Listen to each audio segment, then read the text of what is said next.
From the News Channel 5 Network, this is MorningLine.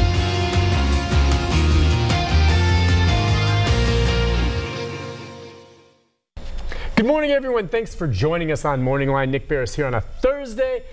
We've got a great show on tap for you this morning. We're not doing open phones. We did that earlier this week because our special guest this morning was able to come on Thursday, so we accommodated him, and it's well worth the wait. Let me ask you this, all right? If you're a Predators fan or you want to come down to TPAC, how cool would it be to come down and not have to deal with the traffic or parking? And you know where I'm going with all of this is we know that the mayor and city leaders are looking at a transportation plan to change things and bring us other options. Because I don't know about you. Now, a Stanley Cup game, yeah, I think I'd be willing to stomach it and brave the traffic and the parking situation. But short of that, as someone who doesn't live in the city, I'm done with coming down here a lot of times for special events. You can call me a party pooper, an old fart who's, hey, Nick, you're just old, you know what? No. I can't stand the headache that comes with it to just get to the great thing I want to come to. And the good thing about it is our city leaders recognize it's time to start making changes. The mayor yesterday set out, more detail onto what her plans are for the future. And a lot of how that will begin is what happens with our buses here in the city, MTA, and where we go with that and the relationships MTA has with other forms of transportation that will develop over the years. And this is going to be a long-term plan, spending millions and millions of dollars. So we're going to talk about that this morning, where we stand, some of the latest things that she's proposed, and we can take some of your phone calls. Your take, do you ride the bus and all that, with Steve Bland. He is the CEO of MTA and the Regional Transportation Authority. Good morning to you, sir. Good morning, Nick. You know what I'm saying? I mean, you seem like a lively, fun guy, okay? And you probably enjoy coming down for many of the fantastic things this wonderful city offers. Huge hockey fan. Yeah, hockey. You want to come down for a show, whatever. And now every time I think about doing something like this, I balance the value and the excitement of going to that event with, in my mind, the negatives of dealing with the traffic, parking, and the crowds. The crowds you can't really help. I mean, popular stuff, a lot of people can show up. I can live with crowds. I like people. But the other stuff, in fact, just the other day, my wife and I were talking about coming down for a musical performance at TPAC. We actually had some free tickets available to us, and we discussed it and said, not worth it. And we didn't do it. Yep. I guess that's one reason you, the mayor, and others recognize something has to be done. Sure. Well, I mean, broadly, Nick, it's certainly special events are a huge attraction for mass transit options, but just that day-to-day commute. And one of the things we see in the trends of the city is if you take a week, and we should have a really interesting week coming up with Country Music Fest and the Stanley Cup Finals in the same week. It's going to be crazy. That actually is a predictor of what we'll see on a daily basis over the next 20, 25 years. We have Bridgestone moving downtown within the next year, about 1,700 employees. I didn't even think about that, so of course. The need to have alternatives, not to eliminate the car, we're never going to do that, but the need to have options and alternatives so that we can kind of broaden our portfolio of transportation options. What you just said hit me in that what we're going to experience during what will be really a historic couple of weeks here with the Stanley Cup for obvious reasons, but on top of it, it coming at the same time as the CMA. There's going to be a ton of traffic, and what you're saying is obviously there will be a spike for us now during the next 2 weeks, but what we see there, if nothing is done, will be the type of traffic we'll see down the line on a daily basis. Yeah. Again, focusing on downtown, I don't mean to scare anybody, but it is something we need to be planning for. Go ahead, scare me. Just over the last 5 years in measurements of traffic leaving the downtown core of Nashville during the peak hour of the afternoon, traffic volume's up about 15%. Okay. Just in that very short period of time. And if you look at projects that are on the books, many of them will get built, some of them won't, others will pop up over the next 5 to 7 years. That could go up another 30%.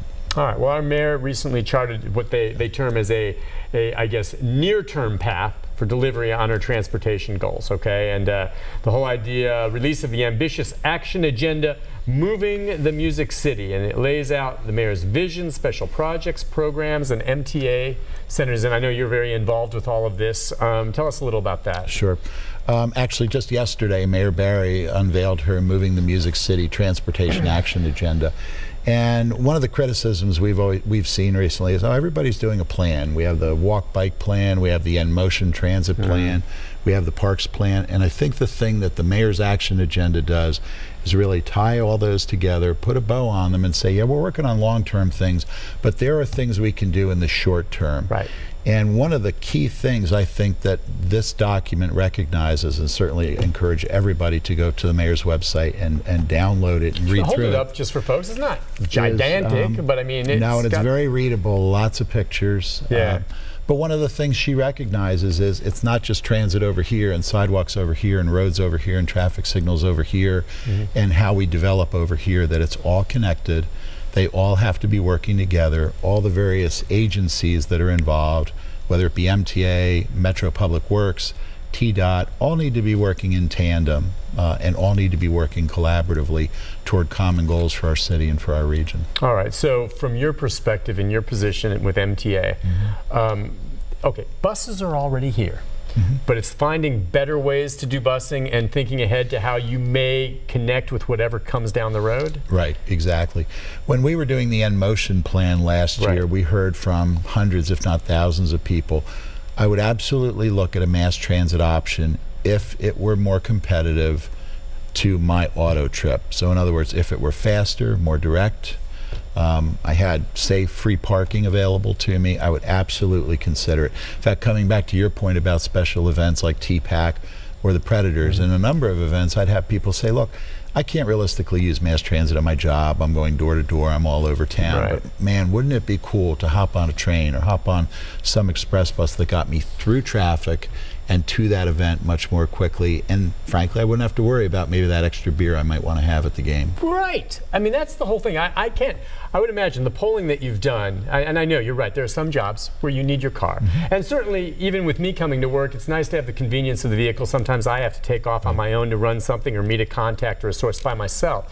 But short of that, you need your head examined if you have a job where you work somewhere downtown and they talk about the possibility of maybe having a transit system that's reliable, convenient, and affordable, and you wouldn't take it. What the heck is wrong with you? If you could produce that, anyone, in my opinion, short of having a requirement for their job that requires the car, who wouldn't take it? I would love to get up in the morning, park and ride, hop on the train. I could do it on the Music City Star, but the schedule doesn't match up enough with me. Have a cup of coffee, go over the news on the drive-in, get off at Riverfront Park, walk to work. I would love that. It's not quite there yet. Right, exactly. Well, no, we have a long way to go, and I think what the Moving the Music City Action Agenda does is say, okay, over the next few years, here are the steps we can take in the short term, so people aren't just looking at, 20, 25 years, that's too far out. I think the other piece of the equation that we often lose sight of is, we have an issue with, we had another report just issued this week on the affordable housing issues in Nashville, how we're frankly pricing some of our service sector employees out of the market. And those two issues are tied together, the issue of mobility and the issue of affordable housing, that, well, if you can't afford to live that close to work, improving our accessibility options so you don't have to sit in traffic and lose hours a day and spend hundreds of dollars more than necessary to travel are going to be important. I don't know if people think about that. You're right. It's going to be so expensive for the service industry, and we know all these fantastic restaurants and everything else that's coming down here need employees. I'm sorry, but what you're making working as a waiter in one of these restaurants is not going to allow you to pay, $800,000 for a 1,000 square foot condo in one of these high rises. You're going to have to live outside, and more are being pushed out. It's just happening. We might want to address affordable housing for the city. Don't hold your breath. They're going to move out, but they're still going to need to come in. Absolutely. Right? Absolutely. So buses, all right, as far as buses are concerned, she was just saying the N-Motion plan to life by committing to increased access to frequent bus service. Let's hit them one at a time. Sure. All right, so you can do, doesn't that mean you have to have more buses, or what will that mean to do that? It does, and actually in this year's budget that's working its way through the Metro Council right now, we start down that road. We have about 46 routes in the MTA system. 46, okay. 14 of those routes carry about 70% of our ridership.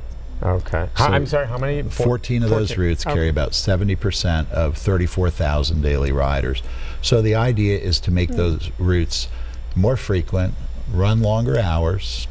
Where we can, you touched on the priority attributes earlier, where we can make them faster. Yeah. And the mayor's budget for this year starts down that road, where we expect to be increasing frequency on our Bordeaux service, extending the Music City circuit up to North Nashville as far as Tennessee State University, making improvements in other routes to start going down that road of better frequency and more time during the day. Now, most of the people that ride the buses, as you said, 34,000 daily riders or so.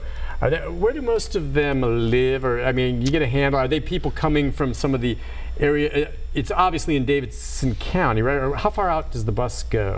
Well, the MTA system is within Davidson County, but the Regional Transportation Authority system, which we also run, covers a 10-county area of Middle Tennessee. So we're running the Music City Star out to Wilson County. We're running about 11 different commuter bus lines out into Williamson and Rutherford and what have you. So that can bring these folks in. We have folks coming really from all over the region and frankly beyond. When we look at surveys, for instance, on the Music City Star, we find that there are actually people coming from east of Wilson County, some of the rural counties east, driving into Lebanon and taking the train in from there. Okay, which means they don't have to worry about the parking and the traffic. Right. Wow. All right, listen, let's take a break. When we come back, we'll have Steve some phone calls calling in. If you have a question, comment on all of this, look, he's the CEO, all right? You can't just get him on the phone, usually, but you can right now. You might be surprised. Okay, well, I'm sure you do. I'm just saying you probably are talking to a lot of folks, so getting through maybe. But yeah, you can call and get through here if you have a question or comment. We also want to hit on some of the other things. It looks like there's a possibility that the mayor is obviously talking about prioritized space for transit on our city streets, which would mean potentially finding places where you can have special lanes just for buses, which of course is the big problem.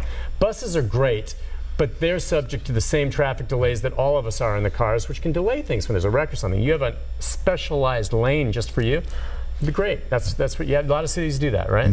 Absolutely All right. right. We'll take a break, be back, talk more about that, and we'll take your calls. If you're on hold, stay there. If you want to jump in, you see the number on the screen. Back with more right after this.